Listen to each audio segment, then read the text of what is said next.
पंचक महोत्सव कमिटी पक्षर पवित्र कार्तिक मास अवसर में आयोजित पंचक महोत्सव द्वितीय संध्या भक्तिमय परिवेश मध्य अनुष्ठित हो जाइछि। प्रारंभ में श्रीक्षेत्र अग्रणी संगीत अनुष्ठान दयानिधि संगीत सुधार कंठशिल्पी माने गुरु प्रकाश कुमार रथों संयोजन से जगन्नाथ महाप्रभु और माउसी मां उद्देश्य भक्ति संगीत परिवेषण कर जगन्नाथ प्रेमी कार्तिक व्रताचारी तथा संगीत प्रेमी मानक मंत्रमुग्ध करथिले। परी पंडित ललित मोहन महापात्र प्रवचन कार्यक्रम अनुष्ठित होइथिला। एही अवसर में आयोजित सभा कार्य अतिथि भाव जोगदे अतिथि माने पंचक 5 दिन महत्व विषय तथ्य उपस्थापन करथिले। श्रीक्षेत्र में आध्यात्मिक जागरण पंचक महोत्सव सहायक हो पारिछि बोली मत व्यक्त करिसेंति विधायक सुनील कुमार महांती। एभली महोत्सव आयोजन द्वारा बड़दाण्ड एक सुस्थ वातावरण सृष्टि होइछि बोली से कहिथिले।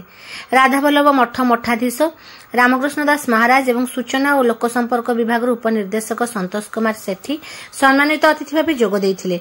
एही अवसर में ललित मोहन महापात्र प्रकाश रथ जगन्नाथ मिश्र को संबर्धित करा जायतिला।